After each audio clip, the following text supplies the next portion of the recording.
Aujourd'hui, si vous êtes bâtonnier demain, qu'est-ce que vous ferez concrètement pour faciliter et pour régulariser les règles liées à la communication? En 2011, la CJUE a rendu un arrêt dans lequel elle a autorisé le démarchage en indiquant que, c'était au sujet d'experts comptables, commissaires aux comptes, que le fait d'interdire le démarchage était anticoncurrentiel parce que certains pays l'autorisaient, certains ne l'autorisaient pas. Ce qui a donné lieu en fait au départ de la progression de la communication. Et puis ensuite, il y a eu l'apparition de sociétés spécialisées en termes de communication, la relation avec les journalistes qui s'est développée pour certains d'entre nous, le développement des réseaux sociaux, alors différents réseaux sociaux, et puis en plus qui évolue avec le social selling, avec les podcasts, avec l'interactive content, avec tous les nouveaux médias, en fait, les nouvelles méthodes pour utiliser les médias. Et donc, le Conseil d'État, en 2015, a autorisé la communication la communication, en fait, à développer la communication en indiquant que la seule limite, quel que soit le média autorisé, était la fausse information, le fait d'induire en erreur son client sur ce qui était produit, proposé comme service et sur les compétences et les qualifications, voire les spécialisations des avocats. Donc c'est en fait ça qui a beaucoup fait développer les questions de déontologie en matière de communication. Et puis, en 2020, le CNB a modifié l'article 10 du RIN, qui aujourd'hui est complètement adapté, en réalité, aux médias sociaux, aux différents modes de communication, avec simplement une limite qui est que, quel que soit le média, on ne peut pas mentir. Donc on a beaucoup de règles. L'article 10 est extrêmement complet sur ce que l'on peut faire en termes déontologiques en matière de communication. Et puis, le CNB et puis le Conseil de l'Ordre de Paris ont proposé 2 outils en 2020 sur la communication et la déontologie des avocats. Donc aujourd'hui, on possède ces outils. La seule chose qu'il faut voir, c'est qu'en réalité, la déontologie s'adapte à l'évolution des modes de communication et à l'évolution de ce qu'on y fait. Il faut respecter les principes essentiels. Voilà, on a 2 choses en matière de déontologie, c'est respecter donc les principes énoncés par le Conseil d'État, d'une part, et d'autre part, respecter les principes essentiels. Donc la seule chose, on ne peut plus rien interdire aujourd'hui, ce d'autant moins que les cabinets se sont transformés en entreprises. On est de plus en plus dans des structures avec du management, avec des développements des techniques des entreprises. On a même inséré la RSE, etc. dans les cabinets d'avocats. Donc on y est. C'est pas qu'on y va, c'est qu'on y est. Et la déontologie, aujourd'hui, s'est adaptée à la communication des cabinets d'avocats, et c'est très bien. Et donc, là, ce que nous ferons en tant que bâtonniers, si nous sommes élus, c'est veiller systématiquement, sans entraver le développement des cabinets et l'utilisation de la communication, qui, encore une fois, sont des domaines qui sont absolument déjà complètement traité par la jurisprudence et par le Conseil national des barreaux, simplement veiller au respect de nos principes essentiels. Alors sur la formation, bien évidemment, les écoles doivent s'adapter aux nouveaux médias. Il faut que le CNB suive ses progressions sur la décision normative, mais voilà, on en parlera tout à l'heure sur la formation. Bonjour à toutes, bonjour à tous. Olivier Saumon, je me présente avec Mathilde Joanneau, qui vous prie de l'excuser, car elle est avec Benjamin Fiedler, en train de parler de questions de médiation. Cette première question que vous nous avez posée est une question essentielle pour notre profession. On est certainement dans les professionnels libéraux. Le marché du droit est un des marchés les plus ouverts. Donc, quand on fait ce constat-là, il faut aussi avoir les moyens d'y répondre. Tu rappelais à juste titre l'arrêt de la Cour de justice de l'Union européenne, mais c'est aussi l'Europe qui, concernant les avocats, a rendu une décision célèbre. Et alors cette fois-ci, c'est la Cour européenne des droits de l'homme. Souvenez-vous, c'était une ancienne bâtonnière d'un barreau de la périphérie qui sort d'une instruction et annonce devant la presse.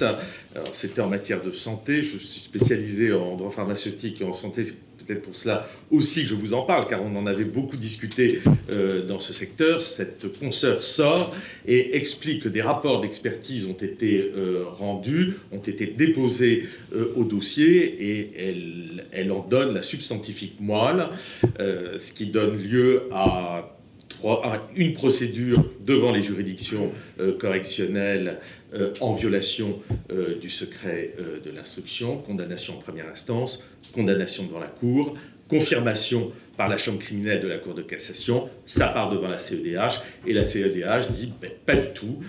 L'avocat avait tout à fait la possibilité de s'exprimer là-dessus, car c'est une question qui concerne en définitive la société, et il pouvait donc s'exprimer sur cette question-là. Donc on voit que l'Europe nous a obligés, et tant mieux, à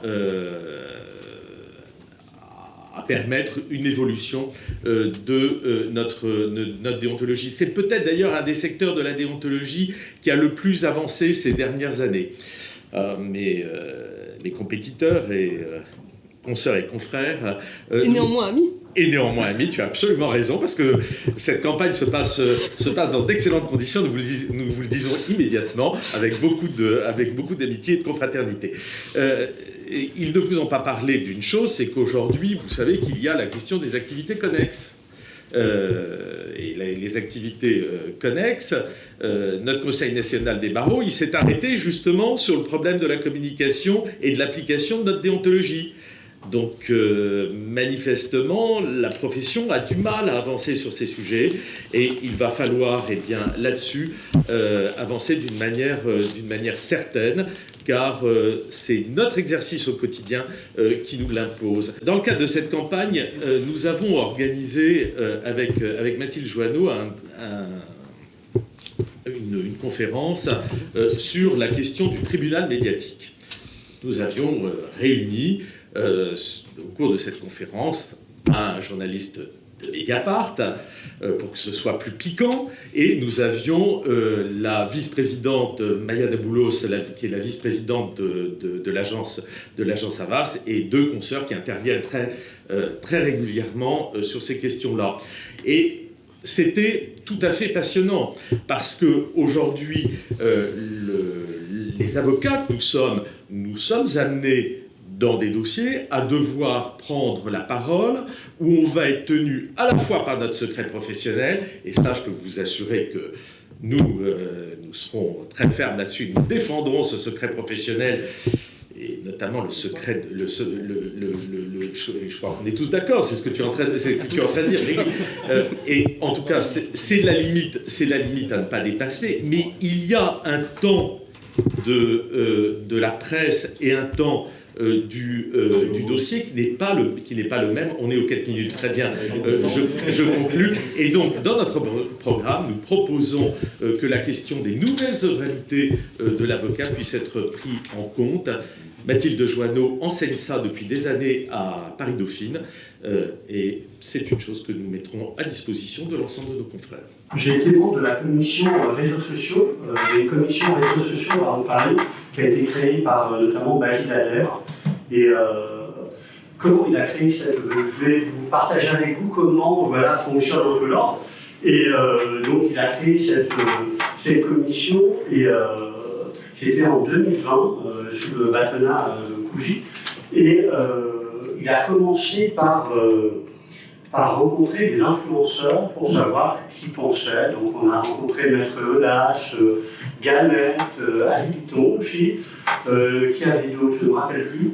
Mais pour essayer d'avoir une doctrine pour les réseaux sociaux. Et on a activé quelques règles.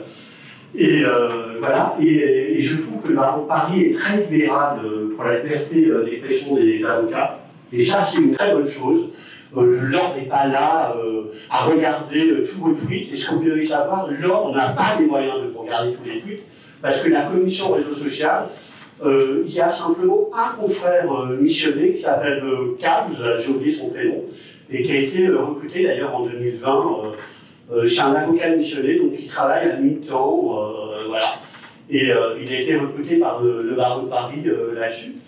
Et Et donc, et j'ai remarqué d'ailleurs que les juristes d'entreprise avaient beaucoup moins de liberté d'expression que les avocats. J'en veux pour preuve deux gros comptes de confrères, Galette, je crois, je ne sais pas si vous la connaissez, et Éric Morin.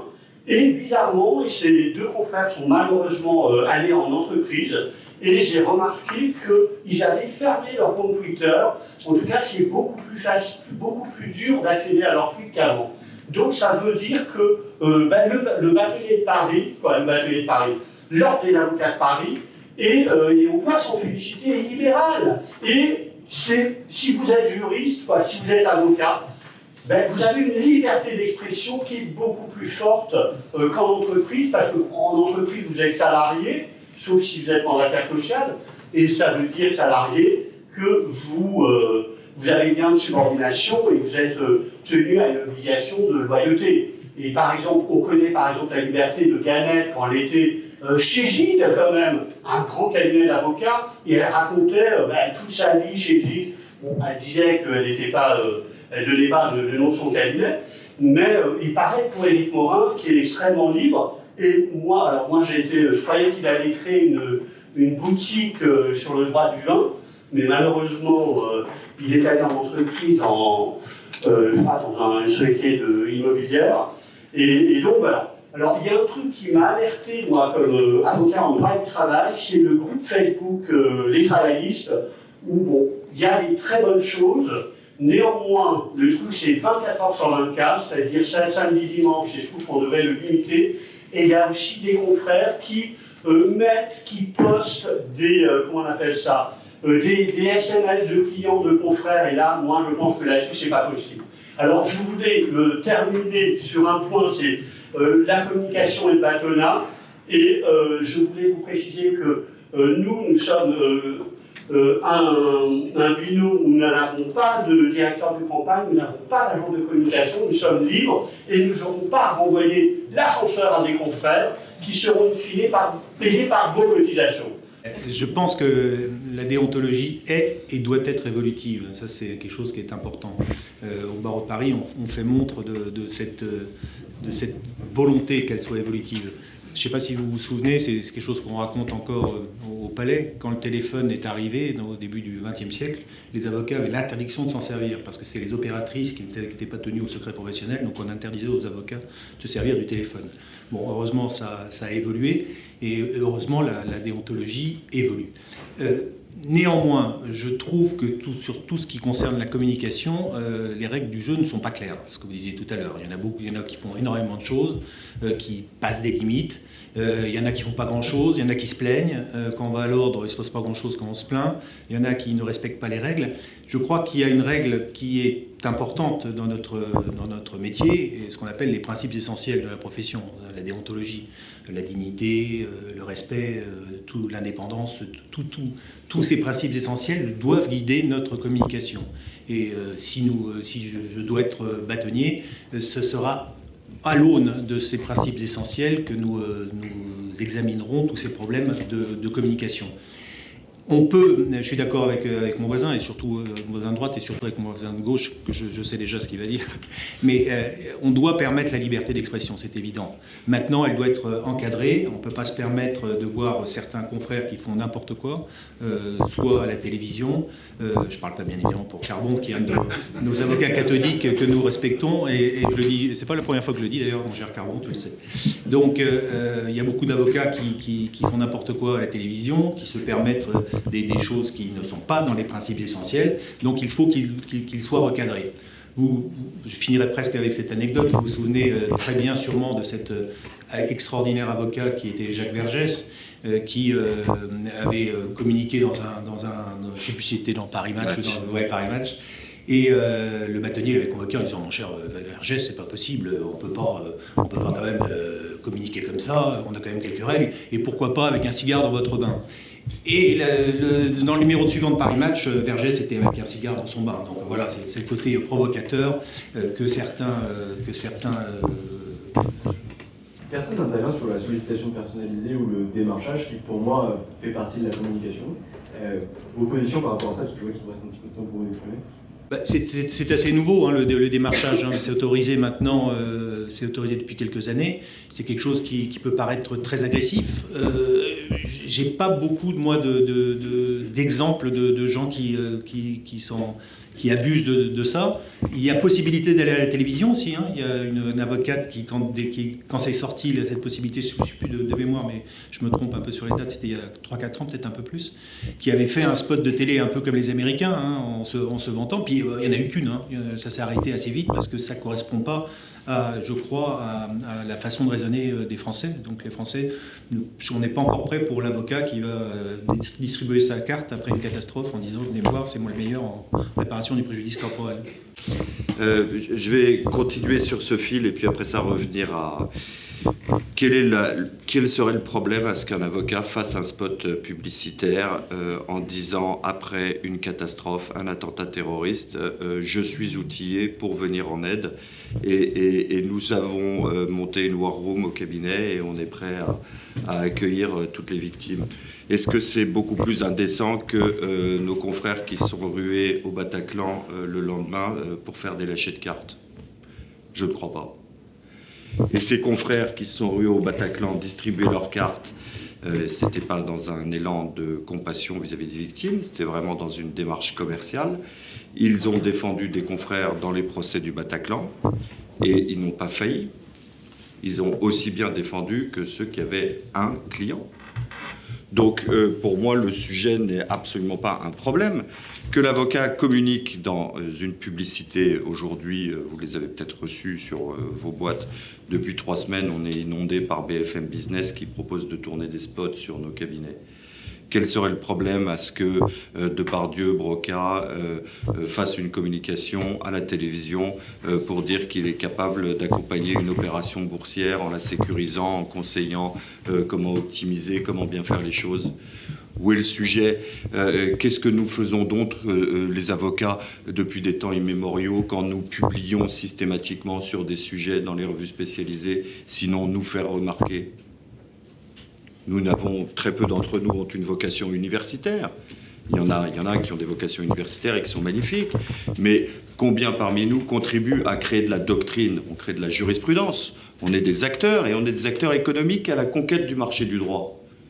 Donc où est le sujet? À partir du moment où votre communication n'est pas indécente, où elle ne bascule pas dans le cynisme, où elle n'est pas de l'ordre de l'anticonfraternité, c'est-à-dire où vous ne vous présentez pas comme étant le meilleur, mais comme étant celui qui est capable de répondre à une demande, où vous n'insultez pas votre robe, où vous ne violez pas votre serment, où les principes essentiels ne sont en rien bousculés, qu'il s'agisse de la dignité, de la conscience ou de l'indépendance.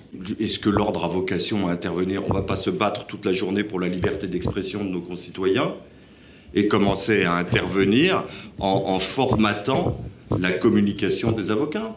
Ça n'a pas de sens.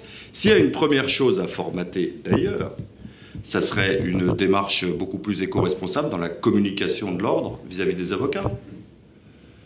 La communication de l'ordre vis-à-vis des avocats est un vrai sujet. Qu'est-ce que vous êtes inondé entre la newsletter, le bulletin du barreau, les humeurs du directeur de l'EFB, ses idées fulgurantes. Et c'est vrai que tous ceux qui ont côtoyé l'EFB savent combien ce qui y est pensé est pertinent pour la profession. Le vrai sujet, c'est de savoir le bilan carbone de ce même email envoyé à 34 000 personnes qui ne font pas le même métier. On a un barreau ultra technique. C'est une des richesses de notre barreau. On y exerce plus de 100 métiers, mais on exerce tous la même profession. Bonjour à tous, Pierre Hoffman, je fais campagne avec Vanessa Bouzardo qui est devant moi et nous changerons à tour de rôle en fonction des questions. Pour répondre à votre question, c'est quoi finalement être un avocat? J'ai 20 ans de barreau, il y a 20 ans on donnait à peine sa carte de visite et finalement on n'osait même pas mettre ses diplômes. Lorsque j'ai fait campagne en 2015 au Conseil de l'Ordre, on avait utilisé un Facebook comme réseau social. Il y avait un certain Arnaud Gris qui dit ne votez pas blanc, votez gris, et ça avait fait un scandale absolu. Et on a voté au Conseil de l'Ordre en 2016 la communication à la télévision. Donc aujourd'hui le problème, c'est pas le média, c'est ce qu'on dit à l'intérieur du média. Et en revanche, il y a un sujet, il peut y avoir des dérapages. Et je pense qu'il y a un point qui est la formation. Et nous ne sommes pas formés parce qu'on a, à part mon voisin de droite, et sur le tas, on a évolué en fonction de la pratique. Et c'est vrai que notre métier, il y a 10 ans, il y a 15 ans, c'était assez facile de voir les règles de déontologie parce que c'était 5000 avocats qui faisaient à 95% du contentieux. Mais aujourd'hui, quand on est 34 000 avocats, il y a tellement de monde différent.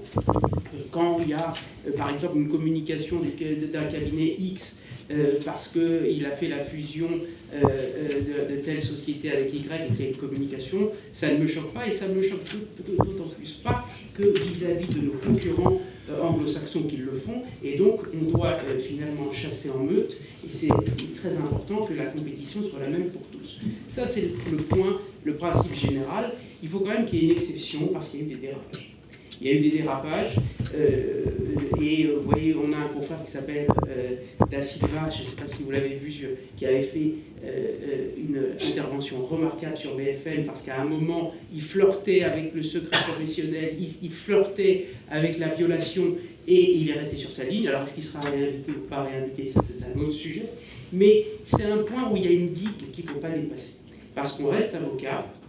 Et finalement, cette ligne de démarcation n'est pas évidente, et je vais vous dire, on a appris sur le tas. C'est la raison pour laquelle dans notre programme avec Vanessa Buzardo, très simplement, on souhaite qu'à l'EFB, il y ait des modules sur la communication des avocats pour qu'ils se forment, et sur la gestion avec les médias, et je nous l'applique à nous-mêmes, qui est ces formations dans le cadre de la formation continue, avec des formations un peu générales, classiques, gratuites, à la maison du barreau, vous pourrez suivre. Et si vous voulez des médias training particuliers, et ça a un coût, l'ordre aura des partenariats, et vous pourrez, si vous voulez, le faire, parce que je pense que c'est important, et je vous le dis, on se l'appliquera à nous-mêmes, parce que je suis dans la propriété intellectuelle, il m'arrive de batailler contre Alexandre Bermin, que je salue au fond, on n'est pas formé à ça, et parfois, il y a des gestions de crise, et on doit le faire, et surtout aussi également le faire en matière de conseil, parce qu'on doit faire comme nos concurrents anglo-saxons.